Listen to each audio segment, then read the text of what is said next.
ওখান থেকে আবার তারা অ্যাটাকটা সাজানোর চেষ্টা করে। সো আমি বলবো যে এই স্পেনের অ্যাগেনস্টে ফ্রান্সকে আরেকটু টেকটিক্যাল হওয়া উচিত ছিল, লাইক তাদের মিডফিল্ডে আরেকটু ওভারলোড করা উচিত ছিল। করি যে এই ম্যাচে ফুলব্যাক হিসেবে খেলেছেন স্পেনের গোলকিপার মেসি। যদি মেসির মতো খেলতে পারেন, মেসি যদি আপনি পুরো ম্যাচটাকে কন্ট্রোল করতে পারেন, পুরো ম্যাচটা ক্রিয়েট করতে পারেন, গেম ক্রিয়েট করতে পারেন, মেসি জানেন তাকে কি করতে হবে, মেসি জানেন কিভাবে দলকে জেতাতে হবে।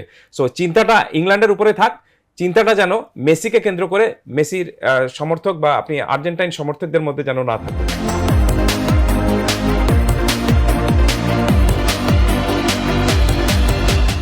প্রেস কনফারেন্সে লিওনেল স্কালোনি বলেছেন, মানুষ আর্জেন্টিনার খেলাকে যতটা খারাপ বলছে অতটা খারাপ আসলে আর্জেন্টিনা খেলে নাই।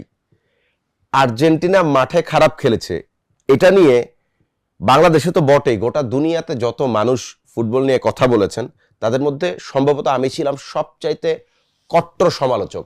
যে জিনিসের সমালোচনা না করলেও মানে হতো, সেই জিনিস নিয়ে আমি সমালোচনা করেছি।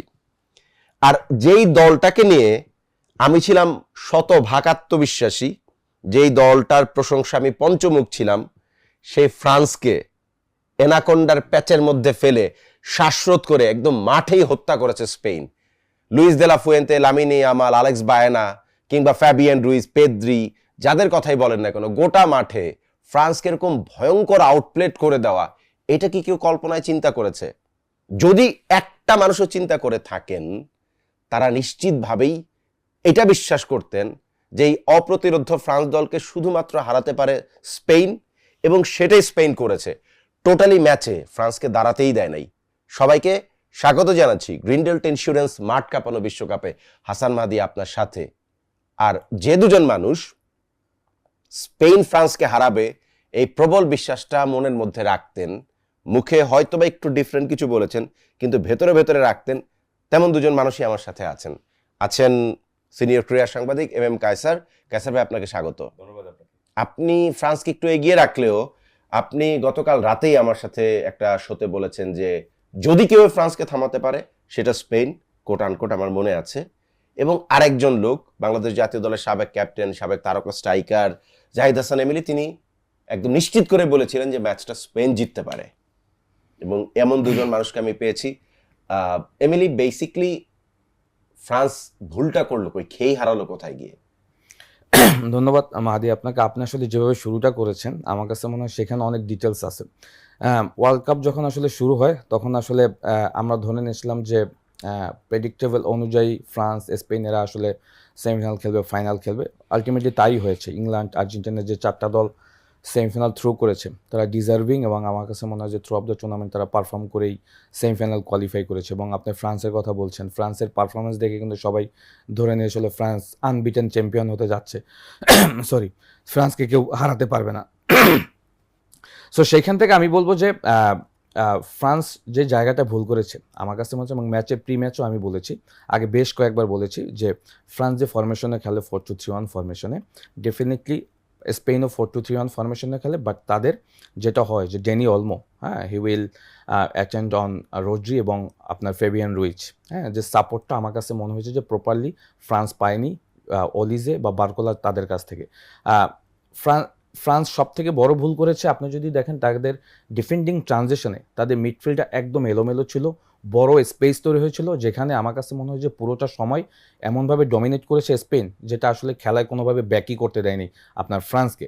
আর আমরা জানি একটা ম্যাচের মেইন খেলাটা হলো মিডফিল্ডে, তো সেই জায়গাটা আমার কাছে মনে হচ্ছে বেশ ভালো করেছে আপনার স্পেন। আর স্পেনের আরেকটা বড় স্ট্রেংথের জায়গা হলো যে তারা নিজেদের কাছে বল পজিশন রাখতে পছন্দ করে, যার কারণে কিন্তু থ্রু অফ দ্য টুর্নামেন্ট মাত্র একটা গোল কনসিড করেছে, যদিও এই ম্যাচে আসলে বল পজিশন অত বেশি রাখতে পারেনি।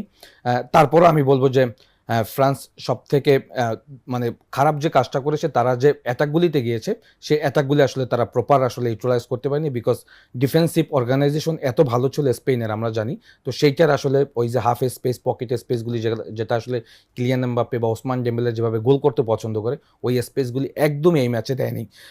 সো ওইখান থেকে আমি বলবো যে স্পেনের আরেকটা স্ট্রেংথের জায়গা হলো, আপনি যদি দেখেন যে তারা যখনই বল লস করেছে 8 to 10 সেকেন্ডের ভিতরে তারা বল রিগেইন করেছে, বল রিগেইন করে তাদের কাছে বল রাখার চেষ্টা করেছে এবং ওখান থেকে আবার তারা অ্যাটাকটা সাজানোর চেষ্টা করেছে। সো আমি বলবো যে এই স্পেনের অ্যাগেনস্টে ফ্রান্সকে আরেকটু টেকটিক্যাল হওয়া উচিত ছিল, লাইক তাদের মিডফিল্ডে আরেকটু ওভারলোড করা উচিত ছিল। ইভেনচুয়ালি আপনি ভিয়েনার কথা বলেছেন, ভিয়েনাও কিন্তু দেখবেন যে রড্রি এবং ফেবিয়ান রুইজের সাথে মিডফিল্ডে ভিতরের দিকে ইনভার্টার হয়েছে, লামিন ইয়ামালকে তারা ফ্রি রেখেছে, ডেনি অলমো তারা 4 জন ওভারলোড করেছে মিডফিল্ডে। সো পুরো 90 মিনিটস দেখবেন যে ওভারলোড করে মিডফিল্ডটাকে তারা এমনভাবে ডমিনেট করেছে, ফ্রান্স আসলে ম্যাচটা ওখানেই হেরে গিয়েছে। রাইট, ফ্রান্স ম্যাচটা ওখানে হেরে গিয়েছে। এই আলোচনাটা শুরুতে ছিল যে এই ওয়ার্ল্ড কাপের সেরা ডিফেন্ডিং টিম স্পেন, যেহেতু একটা মাত্র গোল কনসিড তারা করেছে, আর 2010-এ তো 6 গোল করে ওয়ার্ল্ড কাপে জেতার ইতিহাস এই দলটার আছে। সো তারা গোল খাইতেও পছন্দ করে না, খুব বেশি বেশি গোল দিয়ে একদম অপোনেন্টকে ভাসায় দিবে ব্যাপারটা তাও না। স্পেন খুব ক্যালকুলেটিভ ফুটবলটা খেলে মাঠে। সেরা অ্যাটাক টিম ডেফিনেটলি ফ্রান্স, এই ব্যাপারে কোনো সন্দেহ কারো ছিল না। সেরা ডিফেন্স এবং সেরা অ্যাটাকের যে লড়াইটা হলো, সেই লড়াই আসলে জিতলো মিডফিল্ড।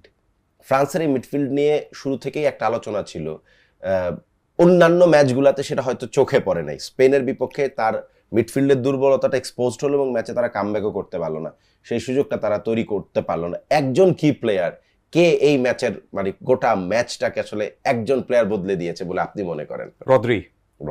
আপনি পুরো মাঠ জুড়ে তিনি খেলেছেন। আপনি দেখবেন যে শুধুমাত্র যে আপনি মিডফিল্ডে খেলেছেন তা না, তিনি যখনই প্রয়োজন হয়েছে যে অ্যাটাক নষ্ট করার যখন প্রয়োজন ছিল তিনি সেই কাজটুকু করেছেন, এবং যখন প্রয়োজন হয়েছে তিনি কিন্তু আবার সেই অ্যাটাকে চলে গিয়েছেন। সো আমি ঠিক মানে বলতে পারছি না যে এই লোক মানে এত বেশি মাত্রায় দৌড়াদৌড়ি বা এত বেশি ইন্টেন্সিটি বা এত বেশি পরিশ্রম করে কোনো খেলোয়াড়কে আমি সাধারণত এই বিশ্বকাপে এখন পর্যন্ত অন্তত দেখিনি। আপনি যদি তার এই বিশ্বকাপে ফুটমার্কগুলো যদি একটু দেখেন, আমি ফুটমার্কগুলো দেখছিলাম, আপনি মাঠের এমন কোনো পজিশন নেই যে পজিশনে তিনি ছিলেন না এবং যে পজিশনে তিনি থেকে বল আদায় করতে পারেননি। আর স্পেনের সবচেয়ে বড় বিষয় ছিল কি, আপনি দেখবেন যে আপনি ম্যাচ জিতবেন কখন, যখন আপনি প্রতিপক্ষের শক্তিটা সবচেয়ে বেশি যেই জায়গাটা সেটা যদি আপনি দুর্বল করে দিতে পারেন। একদম পুরোপুরি টেকনিক্যাল এবং ট্যাকটিক্যাল সেই কৌশলটা নিয়েছে স্পেন। তারা জানতো যে ফ্রান্স এখানে কিন্তু 4 জন যে আপনার আক্রমণ ভাগে যারা 4 জন বা 3 জন যারা রয়েছে তারা কিন্তু এমনভাবে আসবে যাতে ডিফেন্সটাকে আপনাকে পুরো এলোমেলে করে দিবে। তাহলে সেটা ভাঙার জন্য কি করতে হবে, সেটা নষ্ট করার জন্য কি করতে হবে? নাম্বার 1 যেটা হলো যে তারা কিন্তু ম্যান টু ম্যান মার্কিংয়ে যায়নি। তারা যেটা করেছে, তারা দেখেছে যে আপনি কোন জায়গা থেকে সবচেয়ে বেশি বিপজ্জনক আপনার দেমবেলে, কোন জায়গা থেকে সবচেয়ে বেশি বিপজ্জনক আপনার খেলেন এমবাপ্পে, সেই জায়গাগুলোকে তারা, সেই স্পেসগুলো তারা কিন্তু দেয়নি। কালকের এই ম্যাচে এমবাপ্পের মতো খেলোয়াড় আপনি একটা শট নিতে পারেননি আপনি গোল মুখে, যেটা আপনাকে গোল দিতে পারে বা গোল করতে পারে। সব মিলিয়ে খুব সম্ভবত 90 মিনিটের ম্যাচে আমি দেখছিলাম, তারও আগে একটু বলি যে 45 মিনিট আমি দেখছিলাম যে মাত্র 13টা বার তিনি বল টাচ করেছেন, এবং সেই 13 বল টাচের মধ্যে একবার শুধু টাচ করেছেন আপনি প্রতিপক্ষের ডি বক্সের মধ্যে, অথচ তার কাজ হলো কিন্তু গোল করা। আর পুরো 90 মিনিটে তিনি 37 বল টাচ করেছেন। তো মাত্র 37 বল টাচ করেছেন, কোনো গোল পোস্টে শট নেই। মানে তাকে যে মানে আক্রমণের বা ম্যাচ জেতার যে সবচেয়ে বড় সম্পদ তার কাছে, সেটাই আপনি ব্লক করে দিয়েছেন। কিভাবে ব্লক করেছেন? যে তিনি যেই জায়গা থেকে শট নেবেন বা যেই জায়গা থেকে তার জন্য সবচেয়ে বেস্ট জায়গাটা, সেটা আপনি ব্লক করে দিয়েছেন। আর ফ্রান্সের সবচেয়ে বড় আরেকটা শক্তির বিষয় ছিল, সেটা হলো যে ট্রানজিশনে তারা কাউন্টার অ্যাটাকে যখন আসে, আপনি দেখেন এই কাউন্টার অ্যাটাকের রাস্তাটা কিন্তু তারা বন্ধ করে দিয়েছে। মাত্র 2বার বা 3বার খুব সম্ভবত তারা সেই ট্রানজিশনে কাউন্টার অ্যাটাকে এসেছে, কিন্তু সেটাও কাজে লাগাতে পারেনি। এমবাপ্পে একটা সুযোগ পেয়েছিলেন, একটু ভুলের জন্য গোলকিপারকে একাও পেয়েছিলেন প্রায়, একটু ভুলের জন্য তিনি সেটা দোটানার মধ্যে পড়ে পারেননি। আপনি আমাকে বলেন মাহাদি, এই ম্যাচে স্পেনের ফুলব্যাক হিসেবে খেলেছেন কে? আপনি নিশ্চয়ই বলবেন কুবার্সি। আমি তো মনে করি যে এই ম্যাচে ফুলব্যাক হিসেবে খেলেছেন স্পেনের গোলকিপার। আপনি গোলকিপিং করেও যে আপনি ফুলব্যাকে খেলা যায়, সেটা স্পেন এই বিশ্বকাপে দেখিয়ে দিয়েছে। এত হাইলাইন ডিফেন্স তারা করেছে, এবং গোলকিপার কোন পজিশনে এসেছেন, it was a risk, no doubt it was totally রিস্কই। কিন্তু আপনি যখন বিশ্বকাপের মতো সেমিফাইনালে জিততে চাইবেন, তখন আপনাকে কিছু ক্যালকুলেটিভ রিস্ক নিতেই হবে। আর স্পেন নিচে খেলেছে, ফ্রান্স শুধু বলের পিছনে দৌড়েছে। এমিলি ঠিকই বলেছেন যে আপনি পুরো বল পজিশন কিন্তু সেরকমভাবে ছিল না, 49 এবং 51 এরকমভাবে ছিল। বাট তারপরেও স্পেন যেটা কাজটুকু করেছে, সেটা হলো যে আপনি দেখবেন যে নিজের খেলা খেলেছে আর ফ্রান্সকে খেলতে দেয়নি। এই যে তাদেরকে আপনি বলছিলেন যে তাদেরকে অ্যানাকোন্ডার মতো পেঁচিয়ে রেখেছে, আমি একটা স্টোরি লিখেছি, সেখানে বলেছি যে তাদেরকে বোতলবন্দি করে রেখেছিল।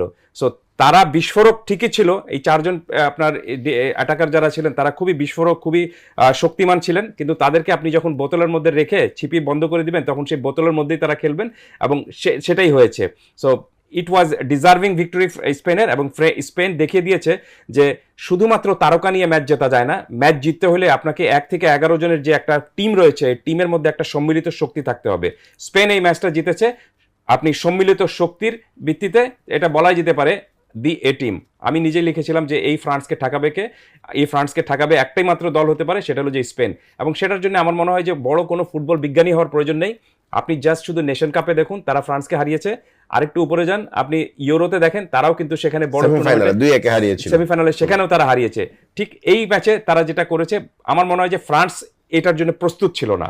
আর এটাই হলো সবচেয়ে বড় বিষয়, যে আপনি দেখবেন যে যখন আপনি অপ্রস্তুত থাকবেন বা আপনি রিড করতে পারবেন না কাউকে, সেটাই যদি আপনি কৌশলটা নিয়ে খেলে দেন, সেখানে কিন্তু আপনি একেবারে পুরোপুরি যাকে বাংলায় বলে যে সাইজ হয়ে যাবেন, সেই সাইজটাই কিন্তু হয়ে গিয়েছে ফ্রান্স।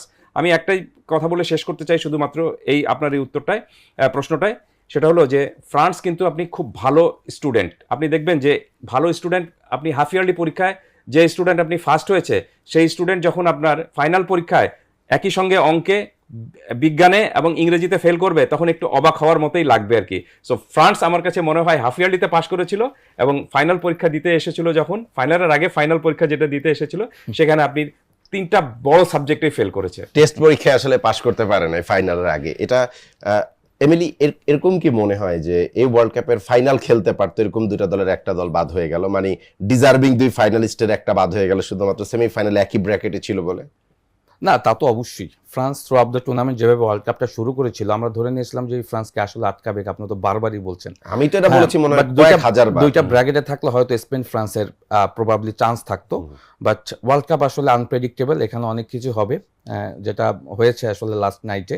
ইভেনচুয়ালি আমি যদি স্পেনকে নিয়ে একটু কথা বলি, স্পেন আসলে ম্যাচটা আরো কিছু জায়গায় জিতছে। আপনি যদি দেখেন তাদের যে 2 ফুল ব্যাক খেলেছে, কুকুরেলা এবং পেড্রো পোরো, এই প্লেয়ারদেরকে কিন্তু আসলে আমরা বলি না, বাট আপনি দেখবেন যে এই প্লেয়ারদের আমরা ধরে নিয়েছিলাম যে প্রি ম্যাচে যে এরা হয়তো বেশি একটা ওভারল্যাপ করবে না, বাট ফ্রিকোয়েন্টলি তারা ওভারল্যাপ করেছে। এমিলি, আমি ভাবিও নাই যে পেড্রো পোরো গেম টাইম পাবে। এক্স্যাক্টলি। এবং পেড্রো পোরো একটা গোলের কথা যদি আপনার মনে থাকে, পেড্রো পোরো কোন ম্যাচের জন্য, এবং সে ডি বক্সের যে স্ট্রাইকার অস্ট্রিয়ার এগেইনস্টে, এবং তখন কমেন্টেটর বলছিল যে ও এখানে কোত্থেকে আসছে। এক্স্যাক্টলি, আমি ওই পয়েন্টে আসছে মাহাদি। আপনি যদি দেখেন 2 ফুলব্যাক যখন আপনার ফ্রিকোয়েন্টলি ওভারল্যাপ করবে এট এ টাইম, তখন আসলে অপোনেন্টের জন্য কোন ট্র্যাক করে সো টাফ। এবং পেড্রো পোরো, এখানে তো একটা রিস্কও থাকে, 2 ফুলব্যাক যখন খুবই ফ্রিকোয়েন্ট উপর দিকে ওভারল্যাপ করে, কাউন্টার যখন আপনার ডিফেন্ডিং ট্রানজিশন আসে, কুকুরে এই ভয় আমাদের ছিল। আমি পয়েন্টে আসছি, আপনি দেখেন তারা কিন্তু সেই সিকিউরিটিটা রেখেছে কুভার্স এবং Laporte, at the same time Rodri, কথা আমরা বারবার বলছি, রড্রি এবং ফেবিয়ান রুইস। আপনি যখন দেখবেন যে পেড্রো পোরো এবং কুকুরেলা যখন যাচ্ছে, তখন ভিয়েনা আইদার ফেবিয়ান রুইস, তারা কিন্তু ওই সাইডটাতে কিন্তু একটা সিকিউরিটি হিসেবে এসে দাঁড়িয়ে যাচ্ছে, যার কারণে কিন্তু তারা ফ্রিকোয়েন্টলি কিন্তু ওভারল্যাপ করছে। এবং কুকুরেলার ওভারল্যাপ গুলি ইজ নট অনলি যে মানে শুধু যাওয়া আসা, ভেরি এফেক্টিভ। এবং পেড্রো পোরোর খেলাগুলি হয়তো আমরা ওইভাবে আনসিন হয়ে আসছে, but he is the most impactful player. আপনি যদি দেখেন সে আরো একটা বড় কাজ যেটা করেছে, যে দেখবেন যখন ফেবিয়ান রুইস এবং রড্রি যখন বিল্ড আপ করছিল, সে সেন্ট্রালি এসে তাদের সাথে বিল্ড আপ করছে এট এ মানে সেভারেল টাইম। তো সেই জায়গা থেকে আমি বলবো যে ফ্রান্সের মতো দলের সাথে যখন আপনার 2 ফুল ব্যাক ফ্রিকোয়েন্টলি ওভারল্যাপ করবে, তখন তো আসলে খেলাটা কোন পর্যায়ে ডমিনেটিং হয়ে যায়, সেটা তো লাস্ট নাইটে আমরা দেখেছি। এট দ্য সেম টাইম আপনি যেটা বলছেন যে ফ্রান্সের অ্যাটাকিং থার্ডের প্লেয়াররা কেন অকেজো ছিল এর কারণ ল্যাপোর্ট এবং কুভার্সি, আপনি যদি দেখেন তারা কিন্তু হাইলাইন ডিফেন্ডিং খেলেছে। আপনি যদি আপনি যদি একটা মোমেন্টের কথা মনে থাকে, সেটা হলো যখন ওসমান ডেম্বেলে খুব কুইক একটা বল পাস দিয়েছিল আপনার কিলিয়ান এমবাপ্পে, তখন কিন্তু কোনো গোল হয়নি। তখন ম্যাচ সম্ভবত 0-0 চলছিল বা 1-0, একা বের হয়ে এসে বলটাকে ক্লিয়ার করেছে। বাট ডিফেন্ডিং ট্রানজিশনে কুভার্সি এবং লাপোর্তে কত কুইক যে তারা ব্যাক করেছে, মেবি 1 সেকেন্ড আর 1.5 সেকেন্ডের ভিতর তারা ওই জায়গাটা একসাথে 3 জন। সো তাদের কিন্তু ওই স্ট্রেংথ ছিল, যার কারণে কিন্তু তাদের তেমন একটা মাথা ব্যথা ছিল না ওই ফ্রন্ট 4 কে নিয়ে। তারা জানে যে আমরা এগুলি কভার করতে পারবো। সো এই জিনিসগুলি তো আসলে স্পেনকে এগিয়ে রেখেছে। স্পেনের আরেকটা ইম্পর্টেন্ট পয়েন্ট ছিল ড্যানি অলমো। আমি আলোচনায় মাত্রই আসতাম, মানে আমি স্পেসিফিকলি প্রশ্নটা করতাম এমনি যে মাইকেল অলিসে এই ওয়ার্ল্ড কাপের সবচেয়ে ইম্প্যাক্টফুল প্লেয়ার, মানে আনডাউটেডলি আমরা এই ম্যাচের আগে পর্যন্ত আমরা তাকে বায়ার্ন মিউনিখে দেখি রাইট উইং এ শুরু করে, তাকে নাম্বার 10 পজিশনে খেলানো হয়েছে, এক্সিলেন্ট ক্রিয়েটিভ, 5টা অ্যাসিস্ট করেছে, 10+ ড্রিবলিং, সাকসেসফুল ড্রিবলিং, 10+ অপোনেন্টের গোলমুখের দিকে শট মারা থেকে শুরু করে 3টা 4টা যে ইন্ডিকেটর আছে সব জায়গায় তিনি 10+, 5টা অ্যাসিস্ট। অলিসেকে লাস্ট ম্যাচে আমি ড্যানি অলমোকে ঠিক যেমন দেখলাম, Right. এই অলমোকে আমি বার্সেলোনায় দেখি না।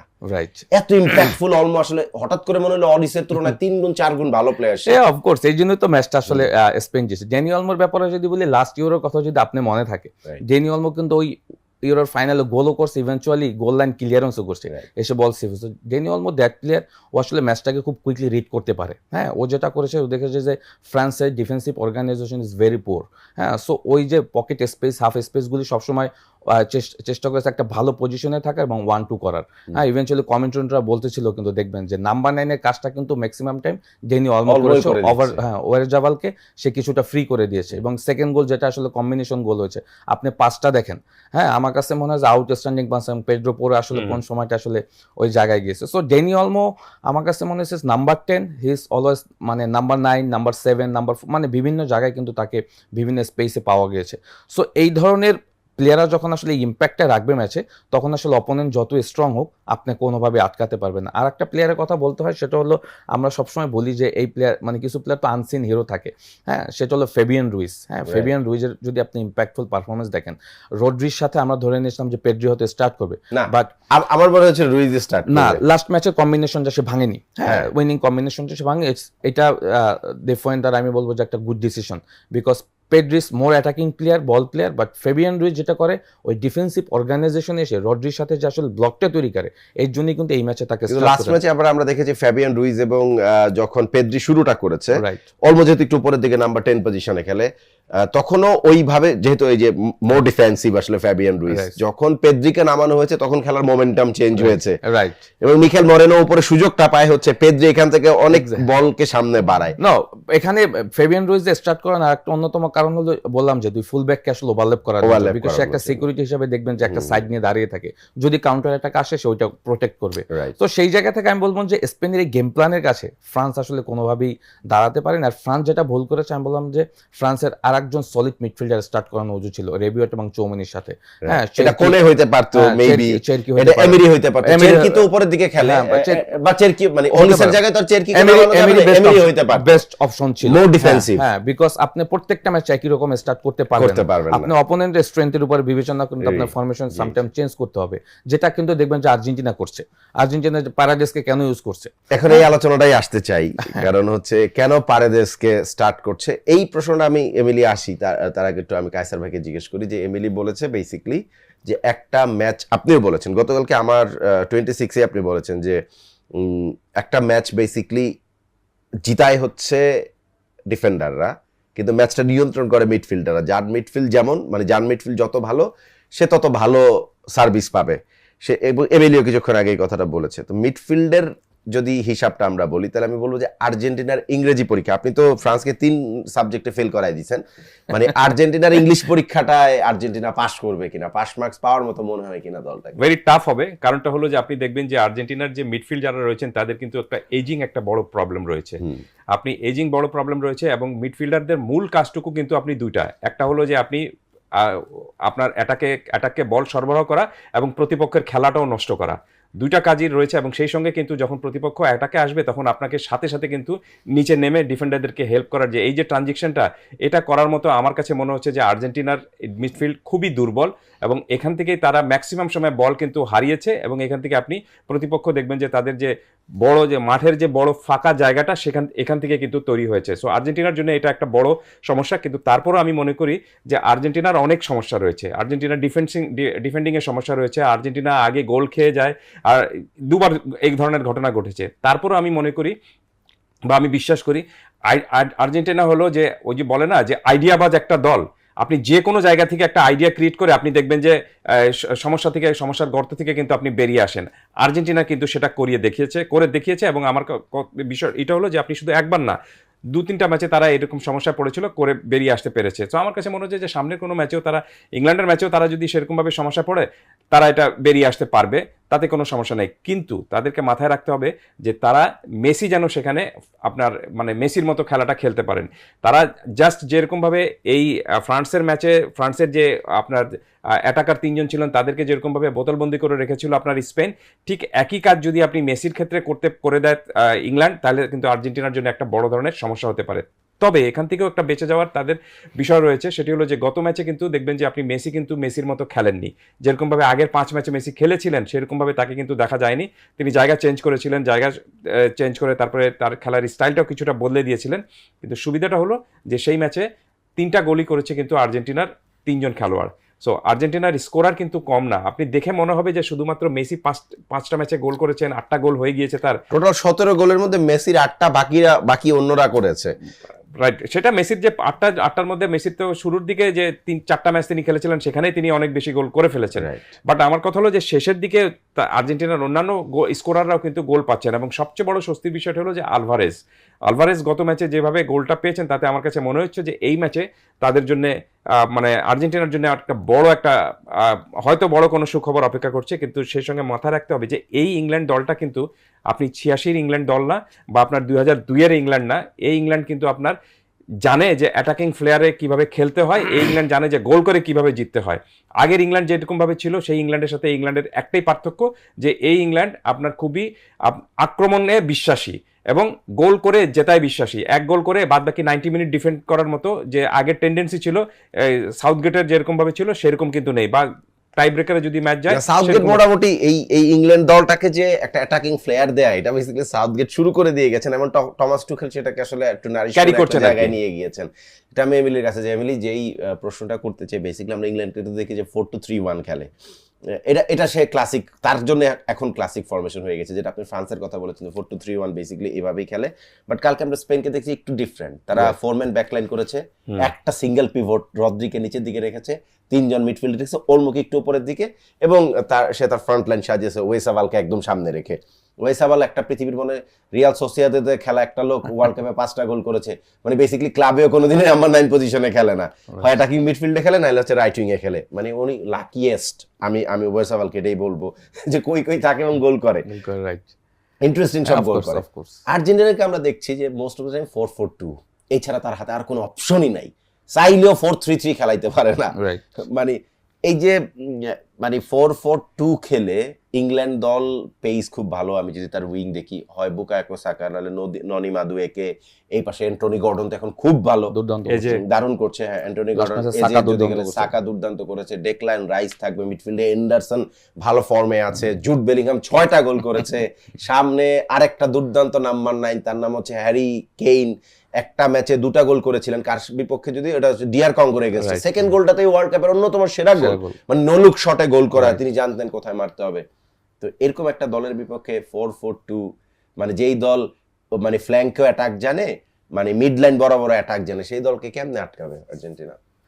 না, আপনি আমাকে যেভাবে আসলে প্লেয়ার টু প্লেয়ার মানে যেভাবে আসলে অ্যানালাইজ করে আমাকে ভয় দেখাচ্ছেন, আমি আসলে ওই ভয়টা তেমন একটা পাচ্ছি না। কারণ হলো আমি কাসাবের সাথে একটা জায়গায় খুবই এগ্রি, যেটা হলো আর্জেন্টিনা আসলে অপোনেন্টকে বেশ ভালোভাবে রিড করতে পারে, রিড করে ম্যাচটাকে আসলে তারা ওইভাবে অর্গানাইজ করার চেষ্টা করে। সবাই হয়তো ধরছে যে লাস্ট 3টা ম্যাচ আর্জেন্টিনা তেমন ভালো ফুটবল খেলেনি, স্ট্রাগল করছে পারফরমেন্সে, ইজিপ্টের সাথে 2 গোল খেয়ে 3 গোল দিয়ে ম্যাচ বের করে নিয়ে আসছে। লাস্ট ম্যাচটাও আমার কাছে মনে হচ্ছে যে তারা তাদের নাম অনুযায়ী পারফর্ম করতে পারেনি। তো আমি আসলে ওই দিকটাতে তেমন একটা কনসার্ন না। কনসার্ন হলো যে আর্জেন্টিনার যদি আপনি দেখেন লাস্ট একটা জায়গায় আমি তাদের বেশি কনসার্ন, সেটা হলো তারা যে গোলগুলি খাচ্ছে। হ্যাঁ, তারা লাস্ট 3টা ম্যাচে 5টা গোল কনসিড করছে। Exactly, very important. হ্যাঁ, সো গোলগুলি খাওয়ার যে সিস্টেমটা সেটা অলমোস্ট সিমিলার। হ্যাঁ, আপনি যদি দেখেন ইজিপ্টের সাথে তারা যে কাউন্টার অ্যাটাকে গোলগুলি খেয়েছে, আপনি যদি স্পেনের ম্যাচ আর একটু ব্যাক করি, সো আপনি হাইলাইন ডিফেন্ডিং তখন করতে পারবেন, পিছনে স্পেস তখন দিতে পারবেন যখন আপনার ওই স্পিডের প্লেয়ার থাকবে, ওই পেজের প্লেয়ার থাকবে, যে আপনার পিছনে একটা বল গেলে ওইটা খুব কুইক রিকভারি হবে, যেটা আসলে আর্জেন্টিনা 2 সেন্টার ব্যাক পায় না, রোমেরো এবং Lisandro Martinez. At the same time Tagliafico এবং মলিনা তো আসলে তাদের ওই পেজ নাই। হ্যাঁ, সো সেই জায়গাটা আমি মনে করি যে ডেফিনেটলি স্কুলনি একটা বড় ক্লাস প্লেয়ারদেরকে করিয়ে আসবে এই ম্যাচে, বিকজ আমরা জানি যেটা ইংল্যান্ড যেভাবে গোল করে, ইংল্যান্ড কিন্তু ওই যে behind the run Jude Bellingham, তার যদি লাস্ট 4টা গোল দেখেন, তার 3টা গোলই সে বিহাইন্ড দ্য রান করে, মানে যেটাকে আমরা বলি চোরা রান নিয়েছে, রাইট। সো এই স্পেস গুলিতে কিন্তু সে ডেফিনেটলি রান করবে। সো আমার মনে হয় যে এই ম্যাচে ডেফিনেটলি আর্জেন্টিনা হাইলাইন ডিফেন্ডিং খেলবে না, আর খেললেও তাদের সিকিউরিটি হিসাবে হয়তো এমন একটা কিছু করতে হবে যেটা আসলে কাউন্টার অ্যাটাকটা থামাতে পারে। এখন যদি আসি যে মিডফিল্ড নিয়ে আসলে অনেক কন্ট্রোভার্সি হচ্ছে এই আর্জেন্টিনার আসলে এর বাইরে তেমন কোনো অপশন নেই। আর্জেন্টিনা আসলে যে প্লেইং স্টাইলটা পছন্দ করে সেটা হলো তারা ভিতর থেকে পেনিট্রেট করার চেষ্টা করে, তারা ফ্ল্যাঙ্ক এরিয়াগুলি তেমন তেমন একটা ইউজ করে না, সেটাও ইউজ করলেও তাদের ফুল ব্যাকদের জন্য রাখে। এখানে আমার আসলে বড় প্রশ্নটা থাকে, যেহেতু যদি সে ফ্ল্যাঙ্ক এরিয়াতে ফুল ব্যাক দিয়ে আক্রমণ করে, না হুয়েল মরিনা একবার যদি একবার উপরে যায়, রাইট, অ্যাকুরেসিও কমে গেছে, ক্রসও ভালো হয় না, উপরে গেলে নামতেই পারে না, একদম ওইখানেই পড়ে থাকে, মানে 300 দিন লাগবে মানে নামতে। এই পাশ দিয়ে ব্যাপারটা এরকমই না, অনেক টাইম লাগে, বসে থাকে, অনেক টাইম লাগে। বাম দিক থেকে যেহেতু নিকোলাস তালিয়াফিকোর বয়স হয়ে যায়, মোর অ্যাটাকিং, কিছু ডিসাইসিভ জিনিস সে দেয় ভেতরে, কিন্তু তালিয়াফিকো যেটা কিছুটা ইমপ্যাক্ট রাখে, কিছুটা ইমপ্যাক্ট মানে হচ্ছে হয় মার্কো করে কিন্তু না, লাস্ট ম্যাচ যখন পেনাল্টিটা নিয়েছে অথবা দুইটা ভালো বল দিয়েছিল, একটা আলভারেজকে দিয়েছিল, আলভারেজ অথবা সরাসরি মেরে দিয়েছে, বাট ওর কিছু ইমপ্যাক্ট আছে, মলিনার তো ইমপ্যাক্টই নেই। আচ্ছা, মলিনার ফ্ল্যাঙ্কে মানে মলিনার রাইট পাশ ধরে কে খেলে একটু নিচের দিকে, আরো বাজে অবস্থা, নাম্বার 7 রদ্রিগো দি পল। সম্ভবত এই আর্জেন্টিনা দলের সবচেয়ে উইক লিঙ্ক এখন রদ্রিগো দি পল। এই দিক থেকে যখন আক্রমণগুলো আসবে, মানে আমার মনে হয় এই পাশে অপারেট করবে কি, গর্ডন অপারেট করবে। এক্স্যাক্টলি, গর্ডনের ড্রিবলিং 10টা ড্রিবলিং করেছে লাস্ট ম্যাচে, 6টা অ্যাকুরেট ড্রিবলিং। ইভেন্চুয়ালি গর্ডনের থেকে যদি আপনি ওরেলির কথা বলেন, ওরেলি ইজ মোর, নিকো রাইলির কথা যদি নিকো রাইলি তো ওর বেসিক্যালি লেফট ব্যাক, থাকে সামনের দিকে। নিকো রাইলি বা নেক্সট ম্যাচে হয়তো, এই ম্যাচে হয়তো রাইট ব্যাকে কনসাকে দিয়ে স্টার্ট করবে, আমি যেভাবে কনসাই থাকবে আমার ধারণা, বিকজ জেমস ওই অবস্থায় ফিট না, জেমস নাই, কনসাই খেলবে, কনসাই ভালো স্পেন্সকে হয়তো আপনার সাবস্টিটিউট হিসেবে রাখবে। সো আর্জেন্টিনা মেইন ফ্যাক্ট হলো আর্জেন্টিনা আসলে যেভাবে খেলতে চায় ওই খেলাটা অপোনেন্ট এখন বুঝে গিয়েছে। হ্যাঁ, বুঝে যাওয়ার কারণে মানে তার জিওগ্রাফি মুখস্থ, যে তারা ভিতর থেকে অপারেট করবে এবং তাদের ফ্ল্যাঙ্ক এরিয়া থেকে গেলেও যে ক্রসগুলি আসবে সেগুলি আমার কাছে মনে হয় যে ইংল্যান্ডের জন্য খুব সুবিধা হবে যদি এরিয়ালি আসে, কারণ বা স্টোনস এবং গেই দুইজনে অনেক লম্বা, এরিয়ালি ওদের চেয়ে 1.5 ফিট 1.5 ইঞ্চি করে লম্বা হবে, সো ওইটা পাওয়ার সুযোগ বাট ইংল্যান্ডের কিন্তু দুর্বলতার জায়গা আছে। আপনি যদি দেখেন ইংল্যান্ডের কিন্তু আপনি ভিতর থেকে কিন্তু ইংল্যান্ডকে আপনি চ্যানেলগুলি কিন্তু তৈরি করতে পারবেন, ওই যে পিছনে যে স্পেসগুলি, হ্যাঁ, যেটা ওই রানটাই তো আর্জেন্টিনার খুব কমই নেয় না, ওই ধরনের প্লেয়ার আছে। তো আপনি মেসির কথাই যদি বলেন, মেসি যেটা করে, মেসি যদি আপনি এগেইনস্ট ইজিপ্টের কথা, যে ম্যাচটা যে প্রথম গোলটা করলো, না ইজিপ্ট না, পরের ম্যাচ যেটাতে সে প্রথম গোলটা করলো পকেট থেকে, কেপ ভার্দের সাথে যখন কোনো চ্যানেল পাচ্ছিল না, সে তখন থার্ড ম্যান রান করে কিন্তু ওই স্পেস নিয়ে গোল করেছে। সো এই ধরনের সিচুয়েশন কিন্তু এই ম্যাচে তৈরি হবে, বাট ইংল্যান্ডের যে খুব ভালো অবস্থা আছে তা কিন্তু না। ইংল্যান্ডও তো হারতে আসছে, বাট ইংল্যান্ডের কিন্তু কিছু ইনজুরি কনসার্ন আছে, তাদের ডিফেন্সিভ অর্গানাইজেশনও কিন্তু ভুল আছে। আপনি বলছেন যে ডেকল্যান রাইস এবং অ্যান্ডারসন যে পিভট মিডফিল্ডার হিসেবে খেলে, তাদের সাথে কিন্তু আসলে জুড বেলিংহাম অতটা কিন্তু মিডফিল্ডে কিন্তু কানেক্টেড কম থাকে, ও কানেক্টেড থাকে বেশি অ্যাটাকিং এ। হ্যাঁ, সো ওইখানটা যদি ওভারলোড করে মিডফিল্ডটাকে যদি কন্ট্রোল করে ফেলতে, বিকজ 4 জন মিডফিল্ড কিন্তু আপনি স্টার্ট করবেন, এখানে তো প্রবলেমটা, মানে এই 4 জন মিডফিল্ডারের প্রবলেমটাই তো তৈরি হয় যে এখন স্ক্যালোনির হাতে সেকেন্ড অপশন নাই, সে মোর ডিফেন্সিভ পারাদেসকে খেলায়, পারাদেসকে বেসিক্যালি সে ডিফেন্ডার হিসেবে খেলানোর চেষ্টা করে। পারাদেস তো অত বেশি ক্রিয়েটিভ না, বল বাইর করতে পারে না। যেমন আমরা যদি সুইজারল্যান্ডের বিপক্ষে ম্যাচগুলো দেখি, যে হাই আপ মিরর শেপ, যেটা মানে high up mirror shadow marking যেভাবে করেছে প্লেয়ার টু প্লেয়ার, বারে নিচ থেকে বলটা লম্বা করে বাড়াইতে হয়েছে, হয় মার্টিনেজ বাড়াইছে, এটা এমিলিয়ানো বাড়াইছে, কিংবা লিসান্ড্রো বাড়াইছে একদম সামনে, মেসি অথবা আলভারেজকে টার্গেট করে, কারণ হচ্ছে ওই মিরর মার্কিং এর কারণে ও স্পেস পাচ্ছিল না, পারাদেস সেখান থেকে বাইর করতে পারে নাই কিন্তু। আর 3 মিডফিল্ডার সবাই বল প্লেয়ার, ডিপলের পারফরম্যান্স খুবই খারাপ, আছে বেঁচে এনজো আর ম্যাকএলিস্টার। আমার মনে হয় এই ম্যাচে ডিপলকে স্টার্ট নাও করে দেবে, প্রবাবলি যতটুকু দেখছি আর কি, সিমিওনিকে দিয়ে স্টার্ট করানোর একটা পসিবিলিটি রয়েছে। সিমিওনিকে দিয়ে স্টার্ট করলে অ্যাটলিস্ট মলিনার উপরে কিছুটা প্রেসার কমে, যদি বলে দেয় মলিনাকে যে ভাই তুই হাফওয়ে লাইন ক্রসই করবি না, নিচেই থাক, নো নিড টু ওভারল্যাপ, হ্যাঁ, ওভারল্যাপ দরকার নেই, সিমিওনি ওখানে আছে, ওখানে কভার উপরে নিচে কভার করে দিবে ফ্ল্যাঙ্কের, প্রবাবলি আমি যতটুকু দেখছি আর কি। আচ্ছা, সিমিওনের কথাটা বলছে এমিলি, এখানে আরেকটা ভালো অপশন আছে, ওর নাম হচ্ছে ভালেন্তিন বার্কো, নাম্বার 8, প্রস্তুতি ম্যাচ যদি আমরা দেখি, এক্সাইটিং। লাইন ভাগার জন্য আরেকটা প্লেয়ার আছে, আমি জানি না এই ওয়ার্ল্ড কাপে সম্ভবত খেলতে পারবে না, তার নাম নিকো পাজ।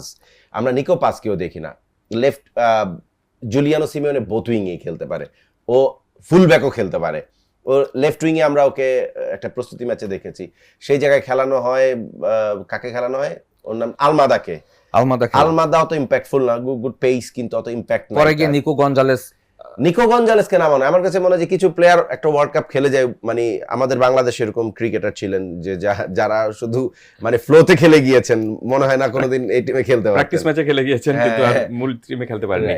না, নিকো পাস এবং আরো কয়েকজন ইয়াং ফুটবলার যারা রয়েছেন তাদেরকে খেলানো হচ্ছে না কেন, এটা বেশ আমি দেখলাম যে আরো অনেক ক্রিকেট ফুটবল বিশ্লেষক যারা রয়েছেন তারাও কিন্তু এই প্রসঙ্গটা তুলছেন। তো আমার কাছে মনে হচ্ছে যে দলটার একদম পেস নাই, যে দলটা মানে ডিফেন্সিভ ট্রানজিশনে ইন ট্রানজিশনে নিচেই নামতে পারে না, এবং নিজেরা যখন কাউন্টার করে, লাস্ট একটা কাউন্টার যদি মনে থেকে থাকে, এনজো যে গোলটা করেছে, লাউতারও বলটাকে কেমনে ধরেছে আমি দেখেছি, ওর মধ্যে স্পিড নাই, জান নাই, বলটাকে ধরেছে, ওয়েট করেছে, আচ্ছা নিকো আসছে, ভালো পজিশনে নিকো ছিল এবং মেসি তাকে বারবার পোক করতেছিল যে ক্রস ক্রস ক্রস, দেন নিকোর মাথায় মানে এনজোর মাথায় পড়েছে। যদি এনজোর মাথায় না পড়তো, একটু এদিক সেদিক হয়তো হইতেই পারতো। না, আমার মনে হয় যে এটার অন্যতম কারণটা হলো যে আপনি ইয়াং ফুটবলারদের চেয়ে বা আপনি সেটা বেছে নেওয়ার চেয়ে স্কালানি সবচেয়ে বেশি যে জিনিসটাকে প্রায়োরিটি দিচ্ছেন সেটা হলো যে অভিজ্ঞতা। কারণ এই ধরনের ম্যাচে আপনি ধরেন হয়তো আপনি স্পিডে একটু কম রয়েছেন, কিন্তু আপনার যে অভিজ্ঞতা রয়েছে সেই অভিজ্ঞতাটা যদি কাজে লাগাতে পারেন তাহলে দেখবেন যে আপনি ম্যাচ থেকে হয়তো বেরিয়ে আসতে পারার একটা সুবিধাটা রয়েছে। আর আমি মানলাম যে এই আর্জেন্টিনা দলের অনেক সমস্যা, আপনার ডিফেন্ডিংয়ের সমস্যা, আপনার ট্রানজিশনে নামতে তাদের সমস্যা, তাদের এজিং হয়ে গিয়েছে, সব কিছু রয়েছে। আপনি প্রতিপক্ষ তাদের জন্য যদি জাস্ট গোল পোস্টটা সিন্দুকের মতো যদি আপনি ধরেন একটা, যে সিন্দুকের মধ্যে আপনি তালা মেরে দিলেন না এবং তালা মেরে চাবিটা আপনি পানিতে ফেলে দিলেন, আমি মনে করি যে তারপরেও সেই সিন্দুকটা খোলার ক্ষমতা রয়েছে একজনের, মেসি।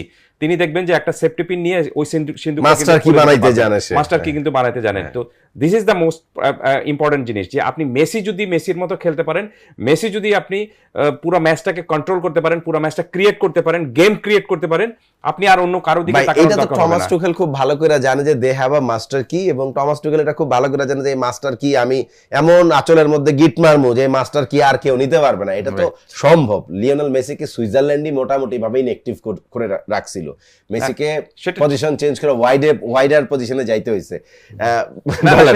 সেটাও রয়েছে, কিন্তু সেটা তো ধরেন আপনি গত বিশ্বকাপেও ছিল, কিন্তু আপনি কি মেসিকে আটকাতে পেরেছেন? গত বিশ্বকাপে লিওর পেস, তাকে আপনি 1 ভার্সেস 1 বা 1 ভার্সেস 2 তে আটকাইতে পারবেন না, কিন্তু এই লিওনেল মেসিকে 1 ভার্সেস 1 প্রত্যেকবার আটকানো সম্ভব। না না, একটা ক্রোয়েশিয়ার সাথে ম্যাচে দেখা গেছে গার্ডিওল যেভাবে মানে প্রত্যেকে আটকাইতে পেরেছেন কোন ম্যাচে? শুধুমাত্র একটা ম্যাচে আপনি আটকাতে পেরেছেন তাকে, আর বাদবাকি ম্যাচগুলোতে তার ড্রিবলিং দেখুন, আপনি তার ড্রিবলিং কিন্তু আপনি 98% ড্রিবলিং তিনি জিতেছেন এখন পর্যন্ত, তার আগে শুধুমাত্র একটা ম্যাচ সুইজারল্যান্ড ম্যাচে একটা 1 ভার্সেস 1 জিতে নাই না, সেটা আমি বলছি, এই কারণে তিনি তার খেলাটা চেঞ্জ করে ফেলেছিলেন, একটু নিচে নেমে এসেছিলেন, অথবা আপনি রাইট উইং এ রাইট সাইডে গিয়ে কিন্তু স্পেস ক্রিয়েট করে খেলেছিলেন। সো সেটাও কিন্তু আপনি সেই ম্যাচটুকু বের করে নিতে মানে কিভাবে প্ল্যান করা যেতে পারে সেটা কিন্তু তিনি এবং স্কালোনি বের করে নেন। আমি এই কারণে বলছি যে আপনি আর্জেন্টিনা হলো সেই টাইপের দল একটা, যারা কিন্তু আপনি সিচুয়েশন অনুযায়ী কিন্তু গেম প্ল্যানটা চেঞ্জ করে ফেলে এবং সেই অনুযায়ী কিন্তু খেলে এবং ম্যাচ জিতে বের করে নিয়ে আসে। আমি মাদি অন্য কোনো দিকে যাব না, আপনি 2 গোল খেয়েছে আর্জেন্টিনা সেমিফাইনালে 3 গোল খাক, কোনো সমস্যা নাই, 4 গোলে জিতে আসুক, দ্যাটস অল। আমি মনে করি যে সেই টাইপেরই খেলাটা উচিত আর্জেন্টিনার। কোনো মতেই যেন তাদের যে স্টাইলটা বা তারা যে জিনিসে বিশ্বাস করে সেটার মধ্যেই কিন্তু স্ট্রিক্ট থাকাটা উচিত। কিন্তু সেখান থেকে বেরিয়ে এসে আপনি ইংল্যান্ড এটা করবে এই কারণে আমাকে এরকম ভাবে করতে হবে, আমার ট্র্যাডিশনটা চেঞ্জ করতে হবে, আমার খেলাটা চেঞ্জ করতে হবে, সেটা যদি আপনি করেন তাহলে কিন্তু ধরা খেয়ে যাবেন। এবং আমার মনে হয় আর্জেন্টিনা সেটা করবে না। আর্জেন্টিনার মতো খেলবে এবং মেসি জানেন যে দলকে বিপদে পড়লে কিভাবে উদ্ধার করা যায়, এবং মেসি জানেন যে আগে কিভাবে গোল করা যায়, এই ধরনের ম্যাচ কিভাবে জেতা যায়। সো আমার মনে হয় যে বেশি টেনশন করার দরকার নেই তাদের, যেহেতু মেসির মতো একজন জাদুকর রয়েছেন, অতএব বাদবাকি চিন্তা না করলেও চলবে। রাইট, মানে মেসির মতো জাদুকর, এই এক জাদুকরের উপরে আসলে ডিপেন্ড করে গোটা দলটা। আমি এটা বারবার বলি এবং আমাকে অনেকে অনেক কথা বলবে, আমি বলি যে লিওনেল মেসিকে সরাই নিতে এটা খুবই অর্ডিনারি দল, বাছাই পর্ব পার হইতে পারবে না, সেটা আপনি ইস্টার্ন বা রমজানের মতো হয়ে যাবে। এই দলটা যদি এখন আমি মনে করি যে problem for both team. Like আপনি যদি দেখেন তারা যে লাস্ট 3টা ম্যাচ খেলছে, হ্যাঁ 2টা ম্যাচে কিন্তু 120 মিনিট করে খেলছে, একটা 90 মিনিট। তো মেইন ফ্যাক্ট হলো এখন আর্জেন্টিনা ওই এনার্জিটা আছে কিনা, ইভেনচুয়ালি ইংল্যান্ডেরও সেম, হ্যাঁ, বিকজ এটা কিন্তু বড় একটা ফ্যাক্ট। হ্যাঁ, আপনি যদি দেখেন ফ্রান্স অনেকটা এনার্জেটিক লিগ ফুটবল খেলছে।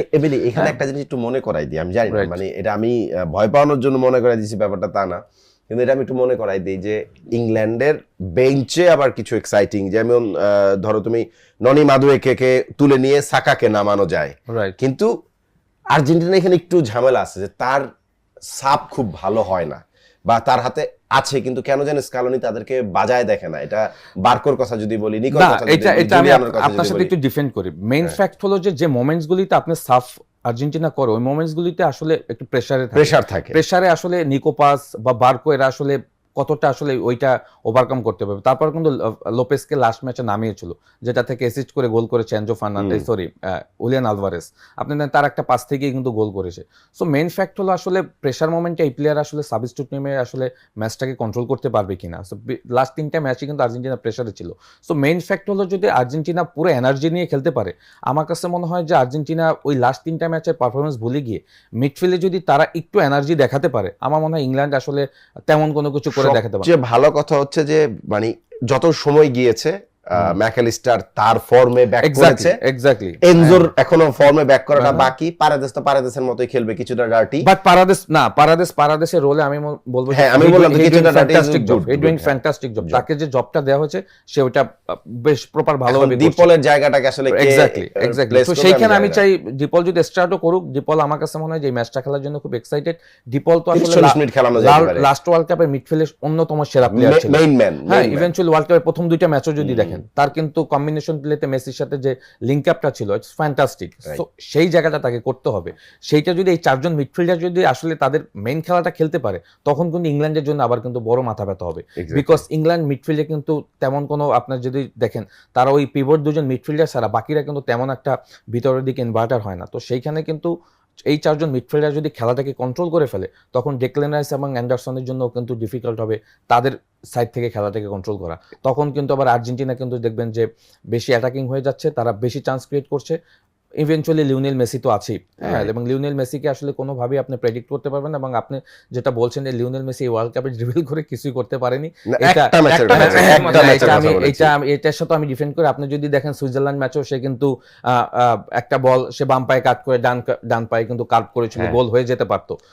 ওই তো মেসির ব্যাপারটা যেটা হচ্ছে যে সে ম্যাক্সিমাম সিঙ্গেল ডুয়েল জিতে, ওই পেজ অত সে দেখায় না এখন আর, বাট সে কিন্তু দেখবেন যে ক্রুশিয়াল মোমেন্টে কিন্তু সে কিন্তু ইন্ডিভিজুয়াল অনেক ট্রাই করে, হ্যাঁ, অনেক ট্রাই করে, যেটা হয়তো কিছু ম্যাচে হয়নি, কিছু ম্যাচে হয়েছে, বাট এই ম্যাচে যে হবে না তা কিন্তু না। মেসি জানে কোন কোন মোমেন্ট থেকে আসলে তার ক্রুশিয়াল মোমেন্টে টিমকে বের করে নিয়ে আনতে হবে। ইভেনচুয়ালি সেই ফর্মটা কিন্তু মেসির পক্ষে রয়েছে। আমি বলবো যে এই ম্যাচও কিন্তু মেসি হতে পারে মেইন কি প্লেয়ার। আমি একটা জিনিস যোগ করি এখানে, সেটা হলো যে মেসিকে নিয়ে যে এত বলছেন আপনারা যে টায়ার্ড হয়ে যাচ্ছে বা ওরকম ভাবে পারছেন না, তার বয়স কত? 39। লাস্ট 3টা যে ম্যাচ খেলেছেন, 3টা ম্যাচের মধ্যে 2টা ম্যাচ 90 মিনিটে হয়েছে, একটা ম্যাচ হচ্ছে 120 মিনিটে। দ্যাট মিনস আপনি 3টা ম্যাচে তিনি মানে মাঠে ছিলেন, পুরোটা সময় জুড়ে মাঠে ছিলেন কতক্ষণ পর্যন্ত? 2টা ম্যাচ 120, 2টা ম্যাচ 120 মিনিটে হয়েছে, একটা ম্যাচ 90 মিনিটের মধ্যে হয়েছে, 2টা ম্যাচ 120 মিনিটে হয়েছে। দ্যাট মিনস আপনি সব মিলায় 330 মিনিটের মতো তিনি খেলেছেন।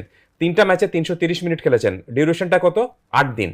8 দিনের মধ্যে 3টা ম্যাচ খেলেছেন। 3টা ম্যাচই কিন্তু আপনি 3টা ম্যাচের মধ্যে 2টা ম্যাচে আপনি পিছিয়ে ছিলেন এবং সেই হাই ইন্টেন্সিটির ম্যাচ আপনি জিতেছেন, পুরোটুক সময় জুড়ে খেলেছেন, গোল করেছেন, অ্যাসিস্ট করেছেন। আপনি একজন 39 ইয়ার্স ওল্ডের কাছ থেকে আর কি চান? তারপরও তিনি কিন্তু ম্যাচের দরজা খুলে দিয়েছেন। সো আমার মনে হয় যে মেসিকে নিয়ে বা মেসির পারছেন না, বা মেসি ধরেন আপনি এখন ড্রিবলিং করতে পারছেন না, বা মেসির মতো দেখা যাচ্ছে না, আমার মনে হয় না যে এইগুলা নিয়ে বাড়তি কোনো চিন্তা করার দরকার রয়েছে। মেসি জানেন তাকে কি করতে হবে, মেসি জানেন কিভাবে দলকে জেতাতে হবে।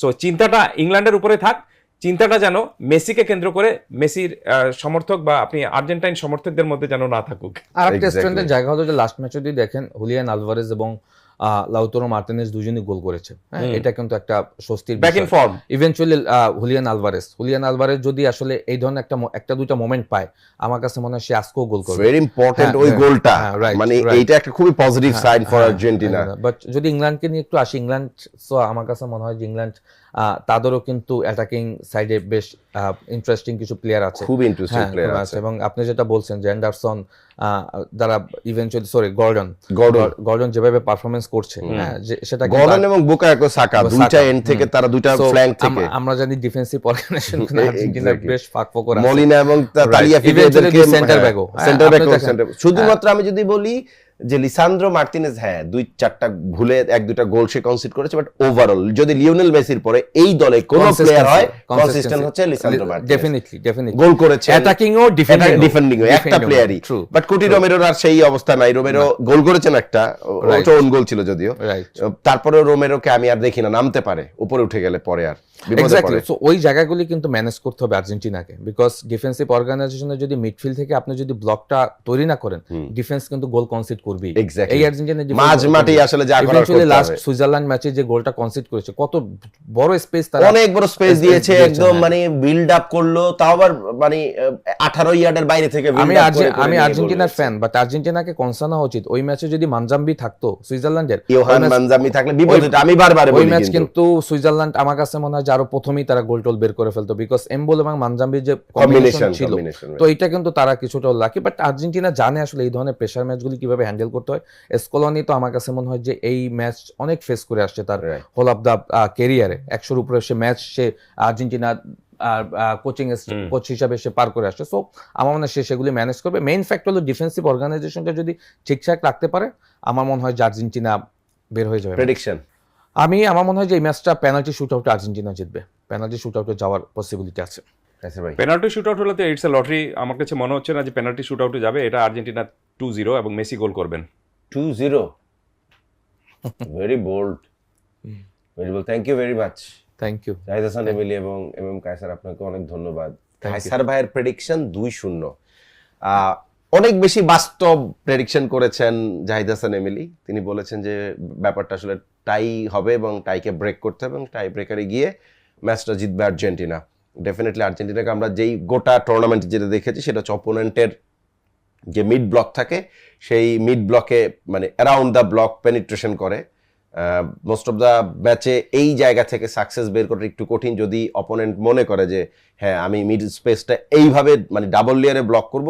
আমরা স্ট্রাগলও করতে দেখেছি, বাট লিওনেল মেসি নামে একটা ওই যে মাস্টার কি, সেই মাস্টার কি জানে মানে কোন বন্ধ গোলের তালা খুলতে হয়, এবং সেই চাবিটা সময় মতো কেমনে জানি তারা ঘুরায়ও ফেলে, এবং সেই চাবিটা সময় মতো ঘুরলে অন্য দলের খুব একটা বেশি পাত্তা থাকে না। বাট ইন্টারেস্টিং একটা ম্যাচ হবে।